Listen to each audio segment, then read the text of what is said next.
Good morning. Good morning. There we are. Let me start. There's our little video. This tells us where we are. And my computer is stuck on that screen. There I am. Hi. Today is... Oh, I don't have the right date today. Oh, my goodness. Fortunately, this is a group where mistakes are tolerated. Today is January 7th, which it means tomorrow is a very important day. Tomorrow is the 40th anniversary of my bar mitzvah. Oh, That's all true. right. Happy birthday. Yeah, it will be my birthday tomorrow, the 40th anniversary of Happy my turning birthday. 13. So I could, huzzah. I am joined online. I love this. So this is Religion Outside the Box, in case you didn't know where you are. And I have a whole bunch of friends here with me. Let me bring that screen up. There's friends. Hi, friends. Hi. And we welcome anyone who's watching afterwards, who's watching on YouTube, who's streaming along at rotb.org. Anyone who, glad you guys are all here. Let me go back to the regular view. There we are, back to regular view. If you watched last week, I was in Bend, Oregon at a wedding, and I had to join my audio via phone, which meant that anyone who wasn't here in the Zoom room could only hear my voice, and they couldn't hear the voices of everyone else who are here. So I apologize for that. I do want to do a quick timeout to focus on Candace for a moment, because it looks, Candace, like you have a cat paw on your face at the moment. Yeah. And I just... Yes, this is a common occurrence. Okay. I just get to pat the paw. She's blessing you. I just Making sure you don't go away. yeah. Yeah, keep me in my place. Yeah. It's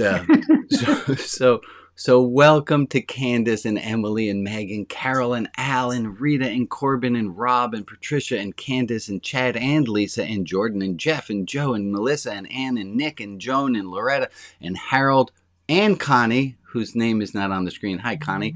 And Bob and Alexa and Alex and Jack. And what happened to Bob? Oh, there's Bob. If I didn't say your name, I'll say it again. And thank you to Bob for opening up the room a little bit early so that people can join a few moments early. This is technically... Oh, I don't like that technically part. I'm going to erase that in the video. Today, this is Saturday, which... my brain is just questioning everything today. I'm like, well, what makes it Saturday? There's no such thing as a Saturday in nature. It's just what we're calling it. I'm going to be working with this brain today. That's a good thing. Yes. Without it would be hard. It's a Sabbath, and it's a Sabbath. Why? Because we've established it to be a Sabbath. And there is no such thing as a Sabbath in nature. This is a human-invented thing, but so are computers human-invented things. And if we can invent cars and telephones and electricity and enjoy all those things, we can also invent a thing called a Sabbath. And the idea of a Sabbath is to take some time off. And that's an idea as old as recorded history. That's even in the Ten Commandments themselves. All three versions of the Ten Commandments. I just fell down a rabbit hole of Ten Commandments in the last week. There's a set in Deuteronomy and a set in Exodus. And then there's a second set in Exodus. In case you want to impress your friends with some real trivial knowledge, in Exodus 34 is actually the only place in the Bible that refers to the Ten Commandments. And there's a list there of Ten Commandments, which are not what we think of when we think of the Ten Commandments. We're actually thinking of two other lists of Ten Commandments. Where are those? Exodus 20 and Deuteronomy have a set of what we consider to be the Ten Commandments, and then I found that the place in the Bible where it says the 10 Commandments has a list of 10 things, but those aren't what we consider to be the 10 Commandments. Is that bizarre to anyone else? Yeah. Like the Par 10 for the course. and the other list. So the list in Exodus 34 includes do not boil a kid in its mother's milk. And I'm glad to say I have yet to do that. But that's one of the official on the list where it says 10 Commandments. Let me thank you all for being here. I see the chat is up and running already. And I thank you guys for playing nice in the chat. I do not pay attention to the chat until after I read the chat afterwards. But I can't pay attention to all of your faces and to a cat on top of Candace's head while watching the chat. So let's talk for a moment about Sabbath. If you could take a pause from a thing to make a Sabbath from it, to take a rest from it, what would you want to take a break from? If you could take a break from a thing, and let's say you could take that break from that thing at a time like this, what would you be taking a break from? Pain. Worry. Pain. Michael, ironically, is both using and decrying the thing he wants to not use on the Sabbath. Michael, show us what is the thing you would like to not use. Phone. Let me get away from my phone for an hour. Anyone else? Let's just do a show of hands here. Is your phone getting more and more connected to your hand? I'm having a harder and harder time getting disconnected from my phone. There's a few of us, isn't it? It's hard. It's hard to watch. It's like, oh my God, I think I do have a problem. What's something you would like to take some time off from? What else is there besides a phone? What would you like? Pain? Yeah, Candace? Alexia has her hand up. Oh, no, I don't. Well, how did that happen? Oh, so there's an automatic feature on Zoom, and some of you might have it enabled where if you keep your hand in the air for long enough, it automatically raises your virtual hand. And that drives me a little bit batty. Jack, That would worry. who said worry? Rags. If you could take a break. Candace had her hand up first. I'm sorry. Okay. Folks, go ahead, Candace.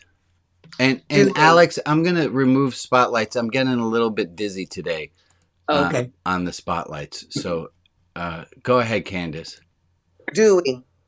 You want to take a break from doing? What kind of things do you want to not be doing?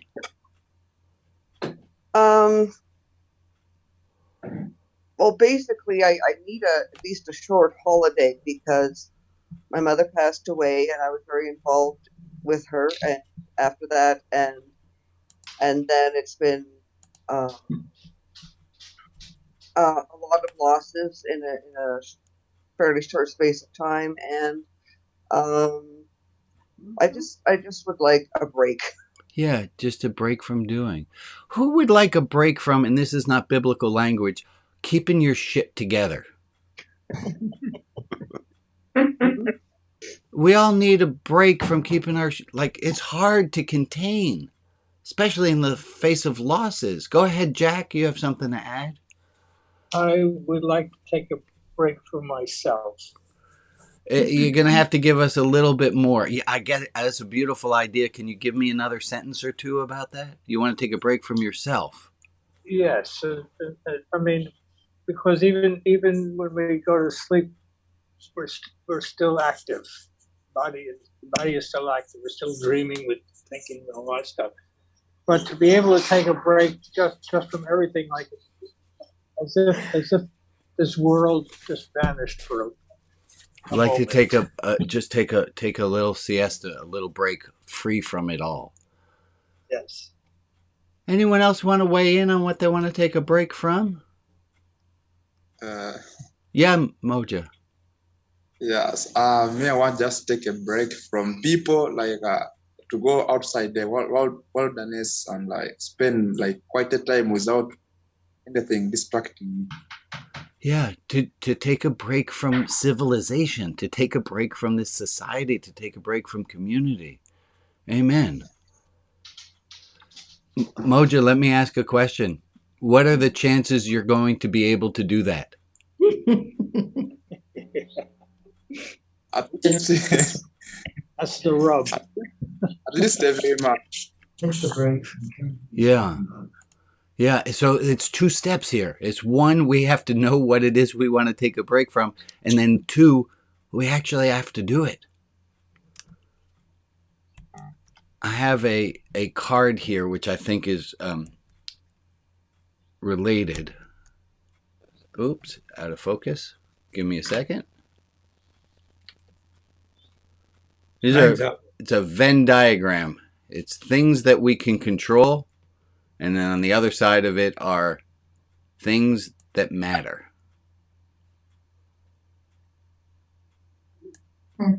It's a tiny overlap.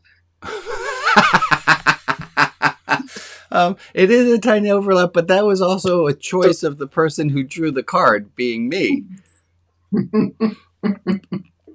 I wanted to get the words in the circles, so it made for a tiny overlap. I think it's accurate. I think the tininess is accurate. Yeah. We do control a lot of things, but how many of those things are things that actually matter? Yeah. Go ahead, Carol.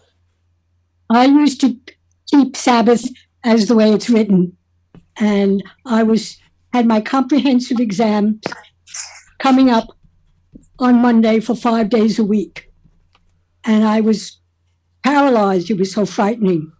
Everything rested on these 5 examinations. Yeah.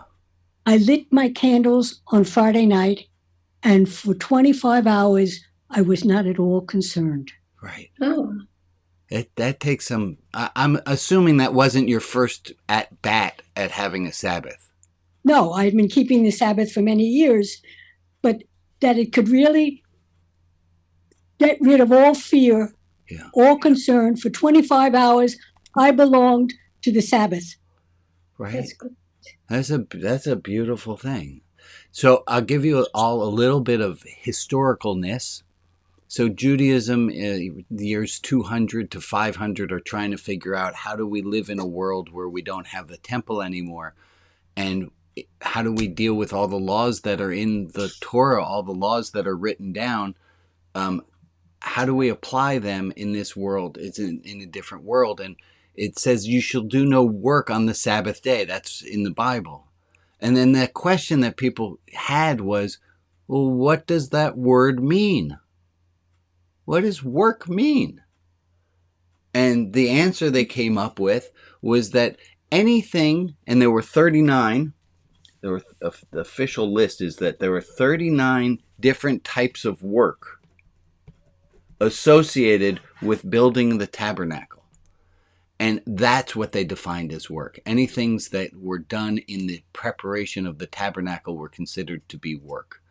And I am of the belief that you can define for yourself what any of work means, and to take a little bit of time off from doing. Taking some time off. What can we control? We can control ourselves. And to define what the tabernacle is. Is it your body? Is it your... Oh, that's very interesting. They were talking literally the tabernacle in the wilderness. But what is the tabernacle for ourselves? How do we make space? Okay, good, lovely done. Welcome to people who are just joining in. I'm glad to see you. I had a discussion. Hold on one second. Oh, I'm going to teach you all a word. This is a really fun word. This has nothing to do with anything. This is just for trivia. Mandorla.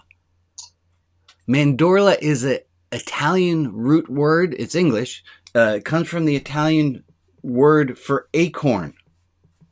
And that shape right there, that acorn shape in a Venn diagram, that's the mandorla. The overlap is called a mandorla. What'd you learn today? There you got it. Thank you very much. Love it. How many of you knew that word? Do people know that word? I think I knew it once. How many of you know that word now? Look at that. I'm going to use it the next time I have a presentation and I put a Venn diagram up. I'll point it. And as you can see from the mandorla, there is. Yeah, you do have to explain it. I found nobody knows this word. It's a fantastic. That's the whole point of using it. Yeah, exactly. We get to share our knowledge with other people. Let me tell you, I had so blah blah blah blah blah. I'm trying to figure out how to get this one right. So there are people who are on this call who I haven't seen for a while, like Joy. I haven't seen you there for a while, and Aaron, it's lovely to see you. And not only am I re-welcoming you back into being here in this group, and Chad and Lisa in their red chairs. It's always lovely to see you guys there. But there's this. What I have just done is the answer to a question that I didn't know how to answer last week. And the question was, what do I do? And what does one do in a religious community of people who we haven't seen for a while? So there are some people who used to come regularly and they're not here right now. And I thought, hey, let me reach out. I have a lot of people's contact information. So I reached out to some people who haven't been here for a while. I thought, hey, that's really nice. They'll feel cared for. Yeah. Some of them felt intruded upon. What kind of cult are you running here, man? Ooh. So in case we didn't already know that the meaning of communication is in the response elicited regardless of intention. So it is. I reached out to be really kind and nice. They heard my exact words as controlling and shaming. Like okay. So the question then it goes back to this question of I'm sorry. I came up with the question, how do I deal with this? Because I want to bring people back. And the suggestion that was made on the Wednesday group who helped me to plan today, the suggestion was to do what I just did, which was to, when you see somebody who has come back, who hasn't been for a while, to re-welcome them. And hopefully, oh my God, I'm just thinking about this right now, that maybe that might feel shaming to Chad and Lisa, who I haven't seen for a while, and I wanted to shout out, I'm so glad to see you. I don't know how to do this quite right. And I don't know that there is a quite right way to do it without ever offending everyone. But I would welcome you, if you see somebody who you haven't seen in a while, to reach out in the chat or send them an email or to say something, to say, hey, lovely to see you again. And with the hopes that they don't take that to be controlling or shaming or, oh my God, yeah. All right. Questions or thoughts about how to deal with the person that you've not seen for a while? Anything more on that topic before we move on? I think what you said just now is absolutely right. But I have a friend who is a Mormon, and they are required to say to anybody who isn't at church, oh, we missed you so much. There is so much control. Yeah. They have to explain why they're not there and so on. And I think that's why people can mistake this. And just if you just have one of us who notices somebody who's there whom they haven't seen for a while, just say, oh, it's so lovely to see you again. Right. That's all. No questions. That's the right. And some houses of worship have a register and have people write in when they're there, and they keep track of who's there what week. And then if you're not there, then they reach out and they have a committee member reach out to you, which is awful. Look, this is religion outside the box. I'm trying to create it trying to do this in a new way, but there are pitfalls every which way we turn. Go ahead, Bob. You have a thought. Yeah, I think there's a difference between reaching out to someone that you haven't seen in a while and acknowledging a person once you see them. Correct. Well, we're hoping that this is the elegant solution. Right. Well, why can't you say? Well, we're hoping that this is the. Wait, hold on. I think I got more than one person at a time. Go ahead, Jack. why can't you say regarding that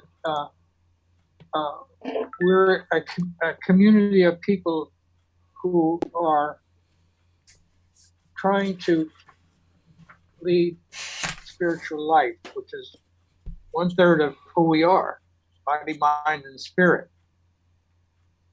So, and we've decided that it was time for us to begin the life of the spirit in a way that we can share that life. Right. I think it's becoming very clear to me that it doesn't matter how much of a better mousetrap I try to build, some mice are going to get away and some mice are going to be offended. That's right. That's right. Yes, that's absolutely true. Okay. So, But you're the one who taught us that it's really fine to fail. But you're the one who taught us that it's really fine to fail. yeah. Yes. Okay. It's really fine to fail. Wow.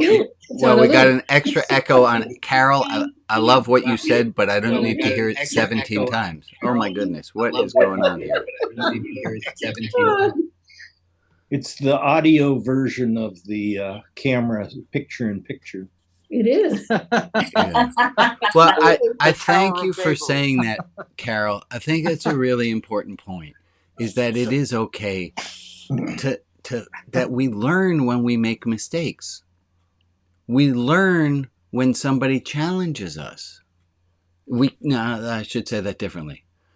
We have a great opportunity to learn when somebody challenges us. We have a great opportunity to learn when somebody challenges us. We have a great opportunity to learn when somebody challenges us. We have a great opportunity to learn when somebody challenges us. We have a great opportunity to learn when somebody challenges us. Alex? I think this is on your channel. Alex? I think this is on your channel. Oh my God. Oh, are we having fun yet? Oh my goodness. When you reach out to them. Yeah, okay, I just muted you for a second, Rabbi, and it is definitely you. Yeah, okay, I just muted you for a second, Rabbi. Sing row, row, row your boat and see what happens. Sing row, row, row your boat and see what happens. Seems to be happening to everybody. As somebody who's been away for some time, as somebody who's been away for some time, as somebody who, Alex, mute your own audio. Yeah, I think it's been you. Go ahead, Joy. I said it was just nice to be welcomed back. Yeah. Right, for you it was. Yeah. But I didn't know this was going to be the one we were talking today. But that brilliant old chestnut of a phrase. The meaning of communication is in the response elicited, regardless of intention. The meaning of communication is in the response elicited, regardless of intention. The meaning of communication is in the response elicited, regardless of intention. It doesn't matter. And yes, Joy, I'm glad that we had the same.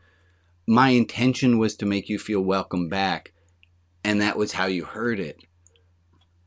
But I have no control over how my message is received. Yeah. Yeah. The intention is one thing.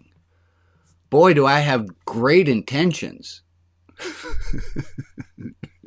Anyone else have really great intentions, but those people don't understand what you were trying to say or do, and they get mad at you for it? Yeah, I think we all have that one. Oh, okay. Our audios are all fine and fixed? Not for Alex. Can put a hand in the air if you can hear me fairly normally. Put a hand in You the are air. echoing like crazy. Fairly normally. Not when you're on mute, though, Alex. Fairly normally. No, it's Not when still you're on mute, echoing. though, Alex. It's still echoing. Okay. I wonder who the tech support people turn to when they need tech support. I don't know what. Like, meditate. We're gonna just move slowly I along. suggest we try and mute everyone and then unmute you. I suggest we try and mute everyone. Alex, it's only when you're unmuted that we hear the echo here. Yeah. Okay, so Alex, we're gonna mute you for right now and see how that goes. That's good. It's good for everyone except for Alex. Uh-huh. Oh, that's fascinating. Yep. I like Now this is like this is like a community issue. Is like, what do you do when one person can't get, like, one person's late to the plane? Does the plane still take off? It might not be the right analogy. I'm going to change. Okay, we're going to start anew, and I'm going to tell you guys a story because it's been in my pile of things to want to tell you for a while. It says mercy is greater than judgment, and there's this question that's raised in the Talmud, and it says, "What does God pray?" That's a great question.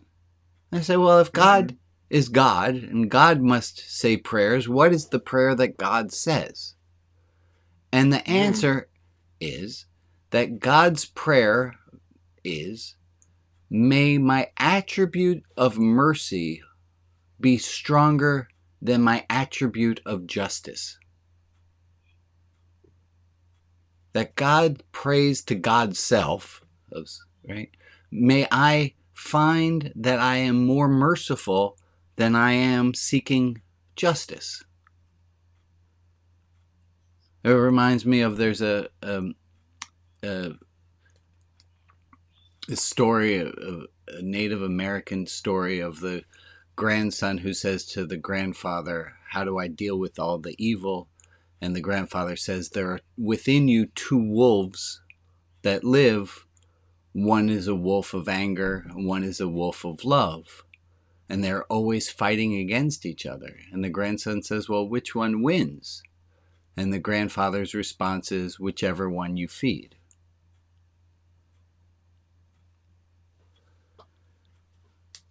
If I could ask a prayer for all of us today, it would be that our attribute of mercy overtake our attribute of justice. And that goes also for ourselves internally. When we're looking at ourselves and we made a mistake, I have a large card that I wanted to bring up. Here it is. I'm trying this phrase out. It's, hold on. There it is. I've been editing this one, and it says, instead of saying I shouldn't have done that thing, I've started saying, and it's hard to read here, it says, I've done that, and I'm going to love myself anyway. Oh, I don't like when everyone's muted. No me Everyone gusta. can unmute themselves. Yeah, so All if right. you would, let's unmute ourselves and see what happens. It feels like I'm in an airlock here. This is normal Zoom. Yeah. No, most places with groups of more than blank people ask everyone to mute. I'm finding it really. That's not my style. Yeah. I would much prefer have sound and go slower, and hear back from people than to have it all muted and just me blather on. So I think it's lonely when everyone's muted. Yeah. I agree with you. And part of the idea of community is having something in common, and not just me, is all of us. So let me try that again. Instead of saying I shouldn't have done that thing, I've started saying, and then you have to look very small print here, I've done that, and I'm going to love myself anyway. How you guys feel with that idea? Amen. I love it. So let's try that. This is going to be our homework for next week. Go, Jeff, go. Can't it be I shouldn't have done that thing, but I'm going to love myself anyway? Say it again, Jeff. I missed the middle. Can't it be I shouldn't have done that thing, but I'm going to love myself anyway? Yeah. Yes, I yes, say avoid the maybe. should. But so what? There's something about that shouldn't word that I left out of the second part. Instead of saying I shouldn't have done that thing, I've started saying I shouldn't have done that thing and I'm going to love myself anyway, versus instead of saying I shouldn't have done that thing, I've started saying I've done that. I think adding in the I've done that takes a little bit of the moralistic sting out. Yeah. I wish I hadn't done that thing. Instead of saying I shouldn't have done that thing, I've started saying I wish. Say it again, Emily. I wish I hadn't done that thing. Yeah. I wish I hadn't done that thing, and I'm going to love myself anyway. But learn from the mistakes. I like that better. Yeah. Basically. I've done it is good because it means it's done. You've accepted it. It's not. Yeah. You're You not wanna- judging yourself. You want to improve, though. judging Everybody yourself wants to. anymore. A little judgment is okay. Nothing would ever change if we didn't judge ourselves a little bit, at least, right? Well, you're absolutely right, but I think, my judgment of myself is already implicit in the first part. That I'm already kicking my ass. Yeah, I shouldn't. I shouldn't have done that thing. Okay, how about this? All 41 of you practice this week and see which way the phrase works best for you. That's complicated for me. Okay. Worrying about the words that tightly, I'm not sure I care that much about how I phrase it. Let me be. This is personal. Yeah. Personal thing. Let me. Y'all know when I say this is your homework, none of you have to do it. This is neither mandatory nor required. This is up to you. And I assume. I'm going to also. This is a corollary to something called Meg's Law, named after my friend Meg, who's here on screen. Meg, would you be so kind? I'm gonna change. Meg, would you be so kind as to explain Meg's Law? I can do it for you if you'd like. I'll do it. Okay. My law, as he calls it, is that once I make a decision, I make it the right decision, which means not second guessing and going ahead with the decision that was made. I discovered this law when I was building a fence and I needed a gate along the back yard, the back line of the fence. And I couldn't decide if it should be on the left or if it should be on the right. Finally, one day I decided just put the gate in and live with that. And that worked. There's a corollary to this that goes like this. I do this at restaurants, it helps you to avoid what researchers called post-decisional dissonance. That's fancy ass words, post-decisional dissonance. Post-decisional means after you made a decision, dissonance meaning it's not at the right frequency. Post-decisional dissonance simply translated is regret. Let me give you a way of doing this is when you are at a restaurant and there's a list of different foods before you that you could choose, when you find one that you would be satisfied with, stop. Just pick that one. And then that's the thing you get. Because, and this is, I think it was Dan Ariely, the researcher, who said that if you have more than one idea, if you go, oh, I could have the salmon or the chicken. Well, the chicken looks really good. Well, the salmon looks really good. And then you get the salmon and you think, oh, that chicken might have been better. But if when you're looking at the menu, you say salmon, that's good enough for me, and you stop looking, you're no longer going to be comparing your salmon to your chicken. Yeah, but I'd never get past the nachos. I'd have nachos.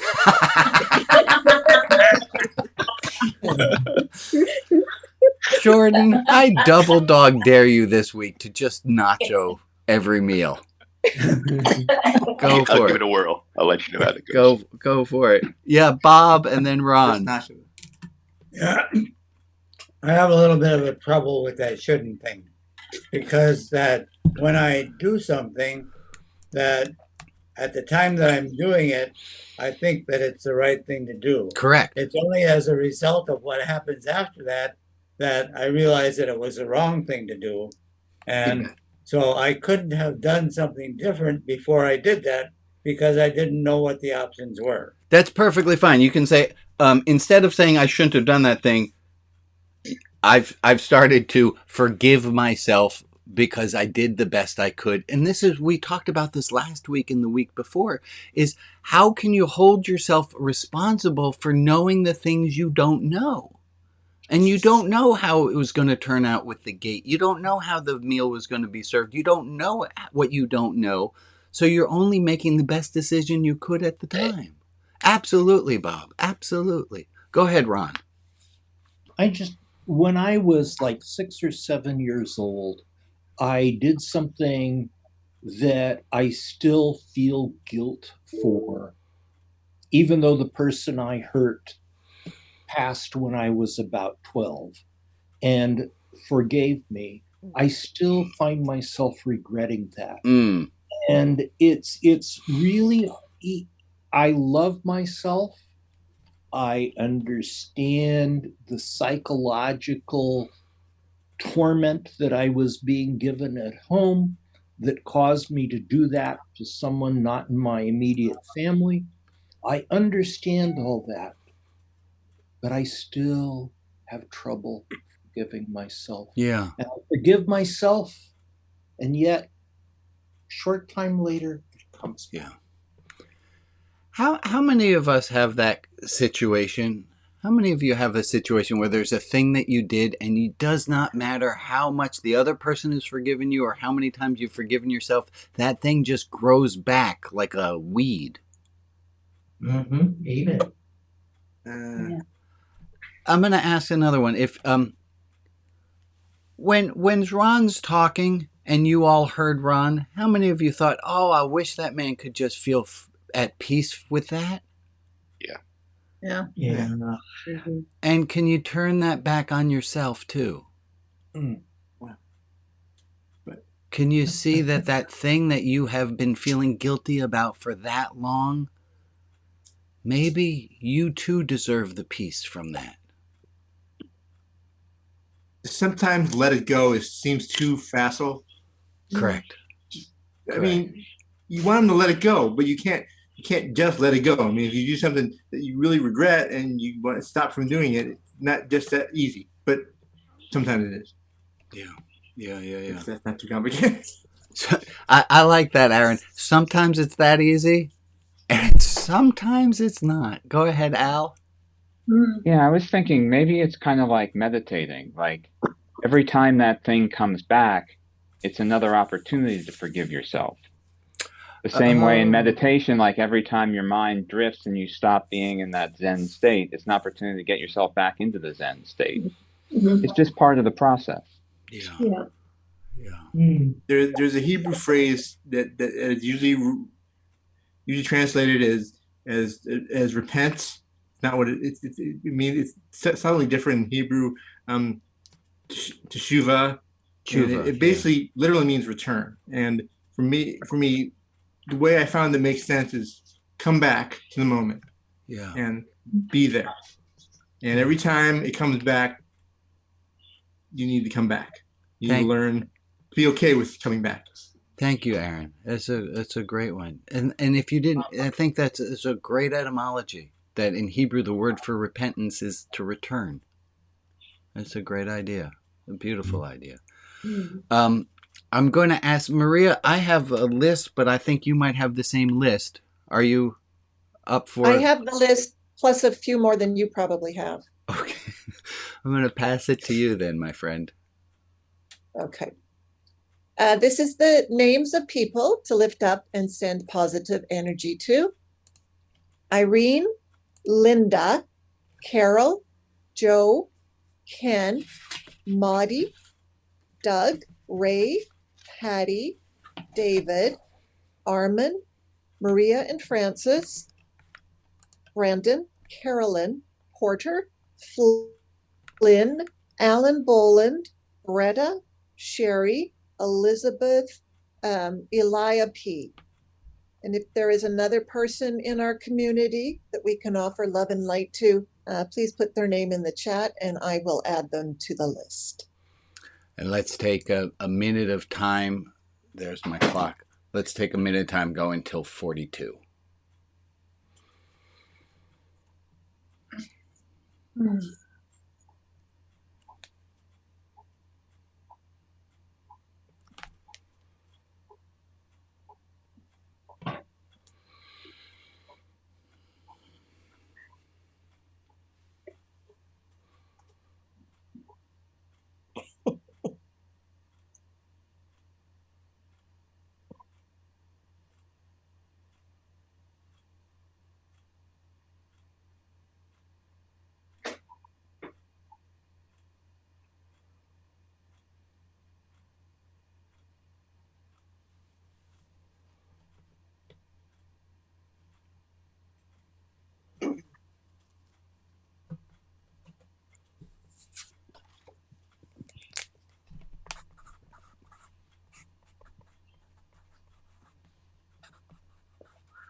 Thank you all.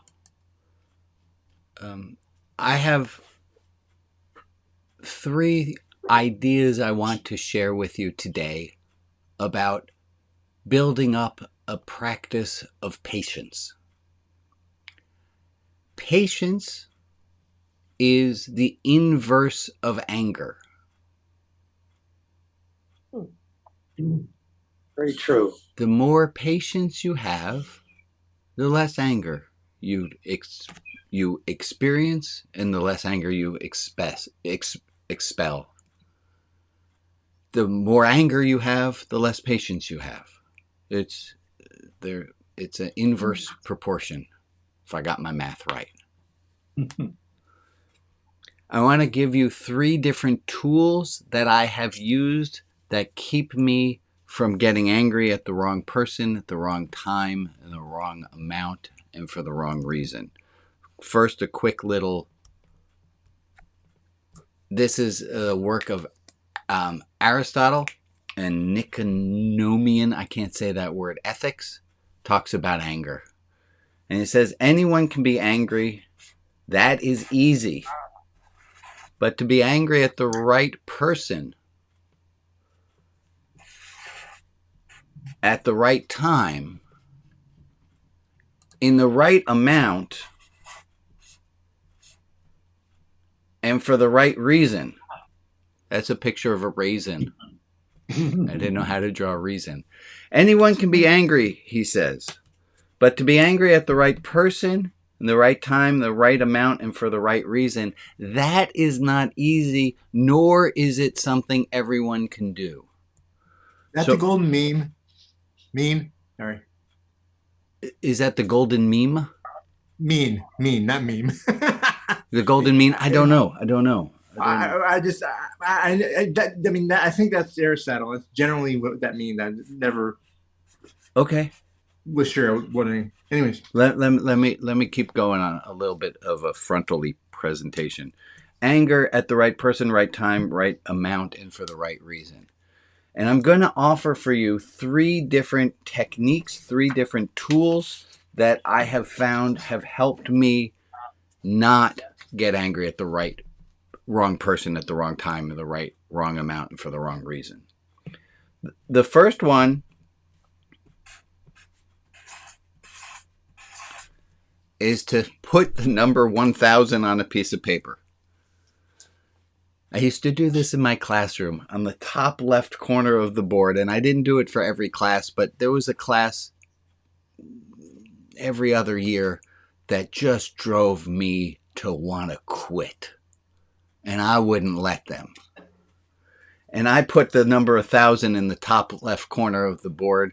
And when they made me feel like it was not worth it to try to help them anymore, I would walk over to that number, cross it out, and put N-1. And then they would make me angry again. And I didn't say anything about it, but then I would change it down to 998. And eventually, somewhere in the 992, 90 number, someone would say, "Hey, Mr. Rabbi, what the heck is that number?" And I say, "Well, that is the number of times that I have until I quit." And I think at the worst, I only got down to like a 960. Like it's the simple act. Corbin, I see your hand. Let me see if I can be of help to you before I go on. Oh, I just wanted to add, at one point, I don't remember who I learned it from, but I remember somebody saying that there's maybe no such thing as anger. It's a collection or a mess of other emotions. And it's helpful to try and pull apart what those are and what's creating that feeling of anger. Well, thank you. I'd love to get into what anger is, and it is a natural emotion. All animals have it. We are animals. We get angry. It's there for a purpose. I don't want to. I'm gonna parking lot that for another time. Thank you. So the very act of a lot of this is cognitive behavioral therapy, is that instead of getting angry, I had my brain go, "Oh, I'm really angry."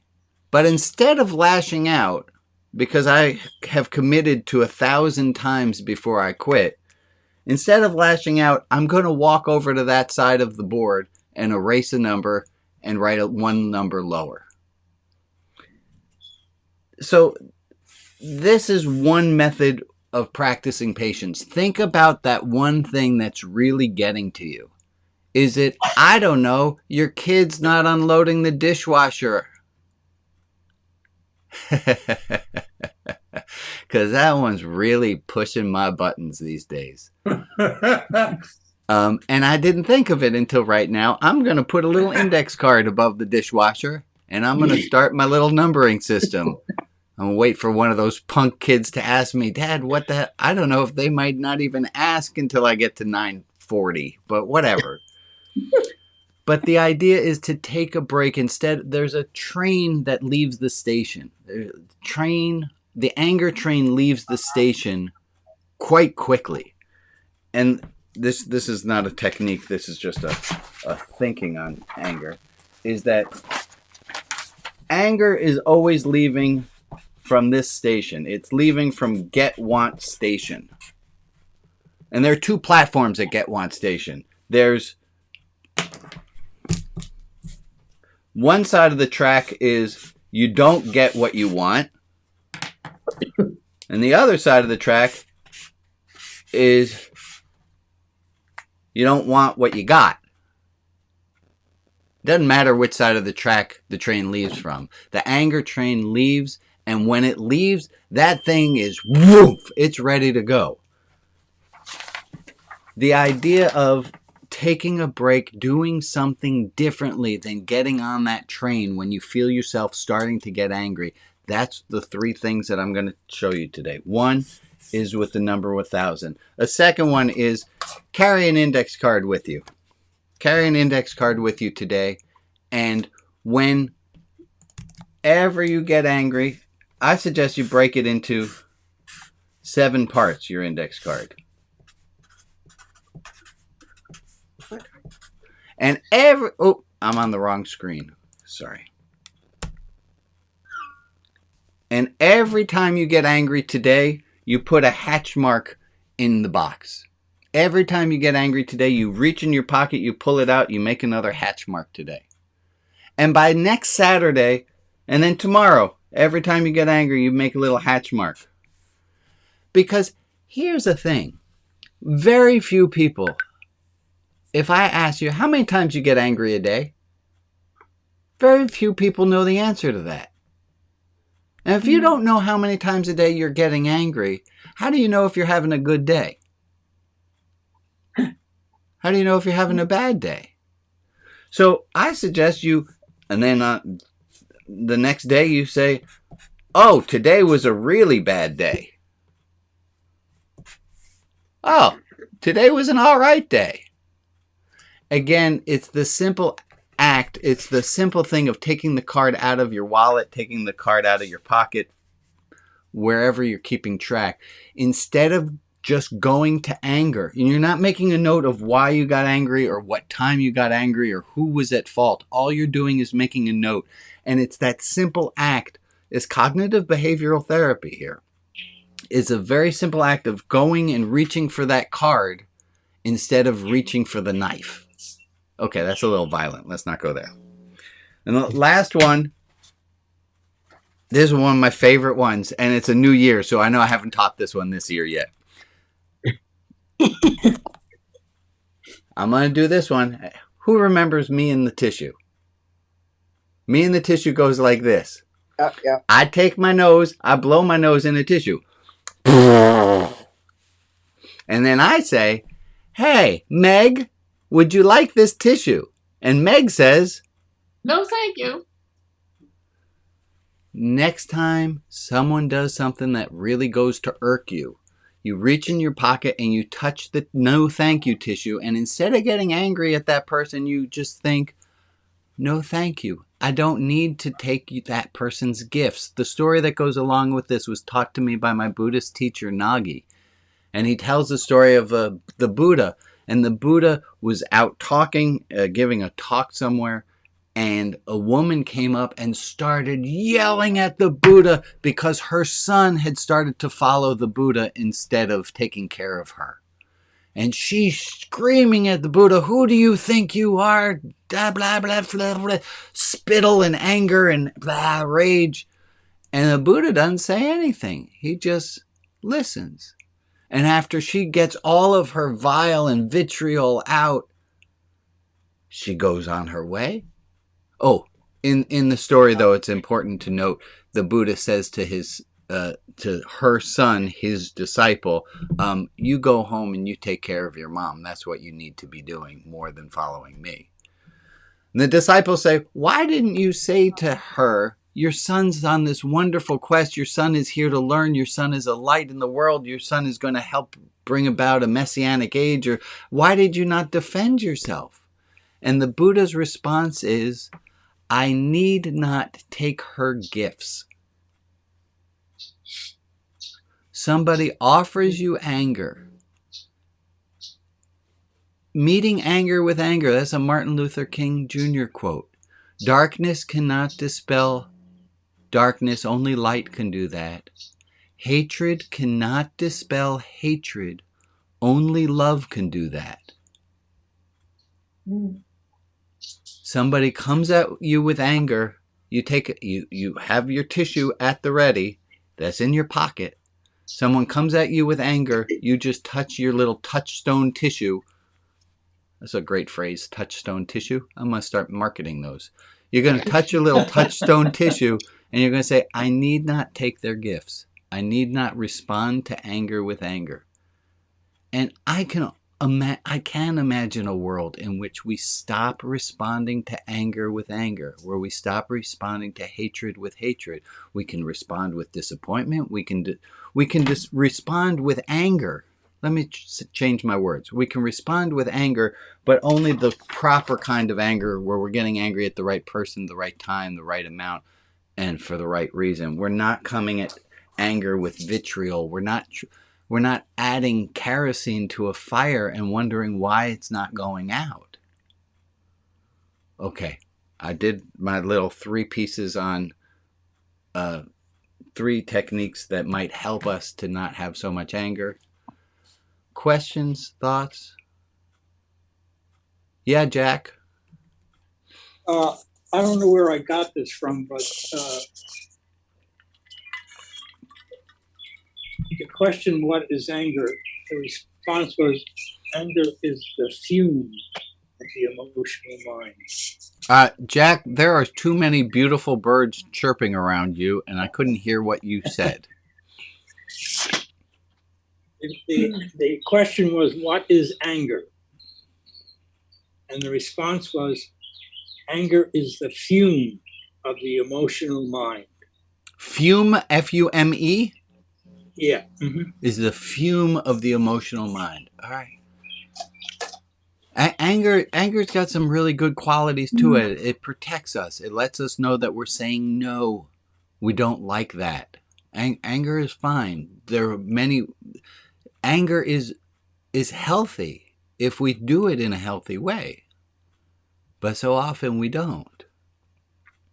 Okay. I have some announcements to make today. I need to find them. Here are my announcements for the day.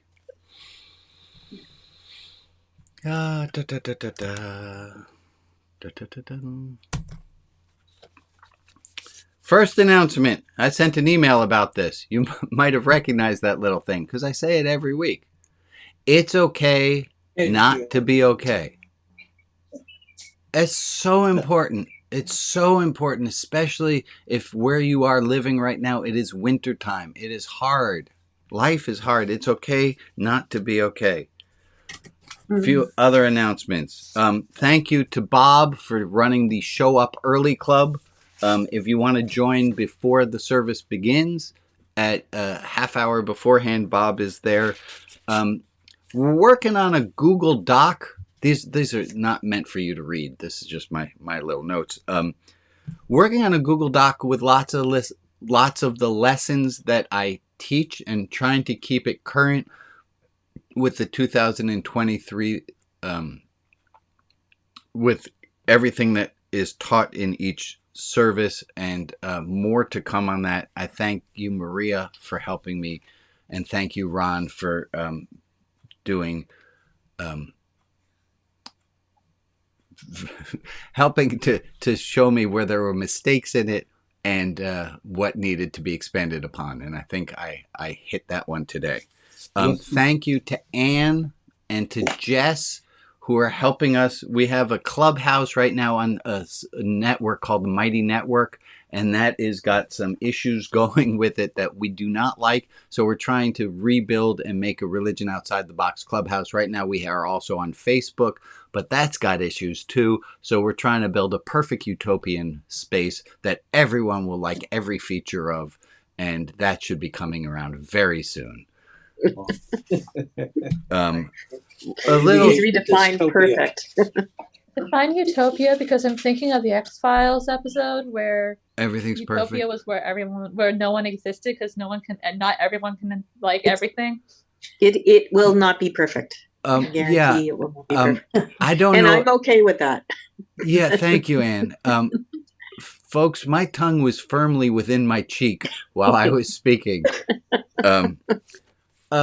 If you have contact information for our friend Michael, who has shown up a number of times, his mom passed away a few weeks ago, and it would mean a lot to him.